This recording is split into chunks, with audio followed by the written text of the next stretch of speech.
चलिए आज वक्त में थोड़ा पीछे चलते हैं। एक ऐसी दुनिया को फिर से बनाने की कोशिश करते हैं जो बहुत पहले कहीं खो गई। और जानते हैं हमारा सुराग क्या है? सिर्फ कुछ प्राचीन भजन और कविताएं। तो देखते हैं कि ये पुराने ग्रंथ हमें क्या कुछ बता सकते हैं।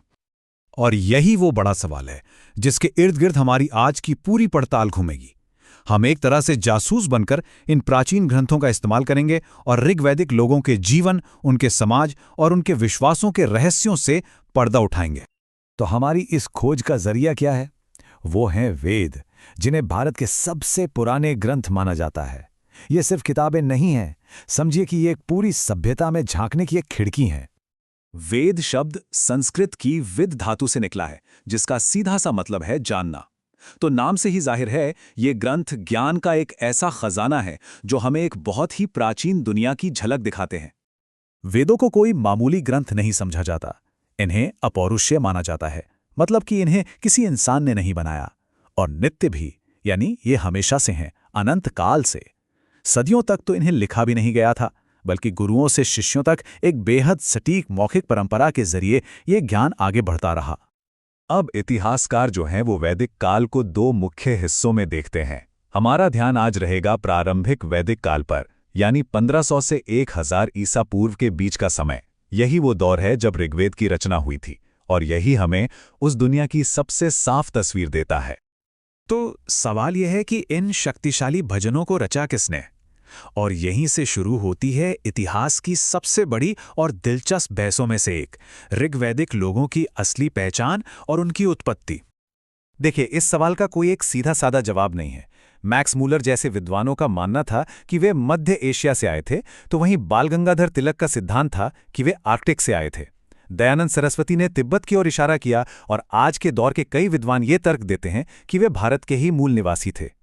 ये बहस हमें बताती है कि इतिहास कोई पत्थर की लकीर नहीं है, यह हमेशा विकसित होता रहता है। तो ये तो हुई बहस की बात कि इन भजनों के लेखक कौन थे, लेकिन हम उनकी दुनिया के बारे में क्या जान सकते हैं? आखिर उनकी दुनिया किस चीज पर टिकी थी? जवाब शायद थोड़ा हैरान करने वाला हो। जमीन पर नहीं, बल्कि जानवरों पर। तो ये जो शुरुआती वैदिक समाज था ना, वो मूल रूप से एक पशुपालक समाज था। मतलब वो किसानों से ज्यादा चरवाहे थे। उनकी पूरी अर्थव्यवस्था, उनका रुतबा, यहां तक कि उनका वजूद, सब कुछ मवेशियों पर ही टिका था। जरा इस आंकड़े पर गौर कीजिए, 176। ऋग्वेद में इतनी बार गाय का जिक्र आया है। इससे साफ पता चलता है कि गाय उनके जीवन के केंद्र में थी, सिर्फ एक जानवर की तरह नहीं, बल्कि धन और समृद्धि के प्रतीक के तौर पर।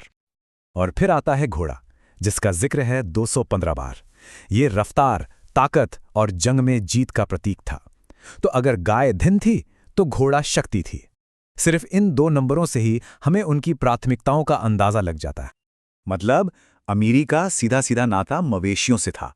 एक अमीर आदमी के लिए जो शब्द इस्तेमाल होता था वो था गोमत, जिसका मतलब ही है जिसके पास गायें हैं।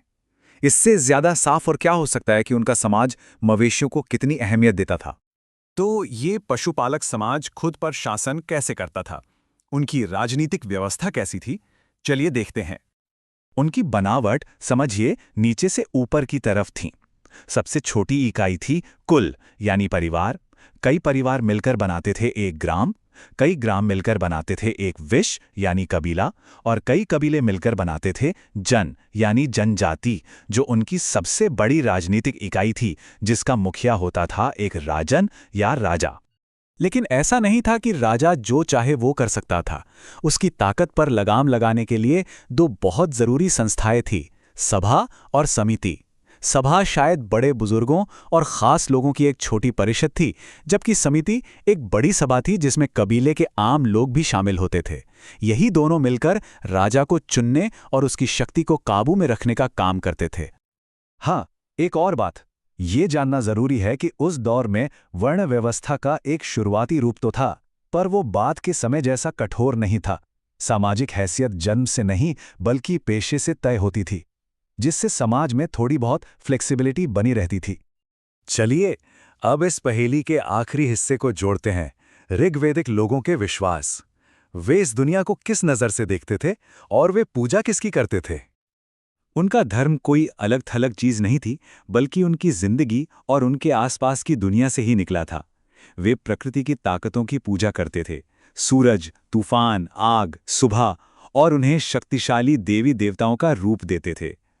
ऋग्वेद में ना देवताओं को 3 हिस्सों या लोकों में बांटा गया है।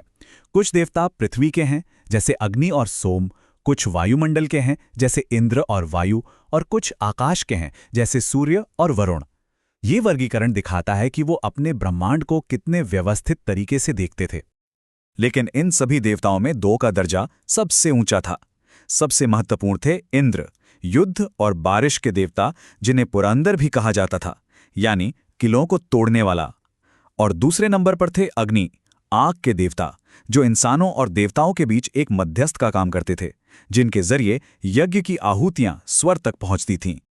तो कुल मिलाकर ऋग्वेद के भजनों से हमें कैसी तस्वीर मिलती है? हमें एक ऐसी दुनिया दिखती है जो मवेशियों के इर्द गिर्द घूमती थी, जो कबीलों में बटी हुई थी और जो प्रकृति की शक्तिशाली ताकतों की पूजा करती थी।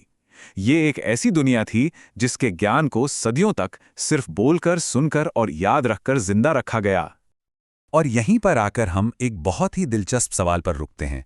आखिर ऐसा कैसे हुआ कि इन पशुपालक कबीलों की संस्कृति ने आगे चलकर उन महान साम्राज्यों और गहरे दर्शन की नींव रखी जिसने प्राचीन भारत की पहचान बनाई?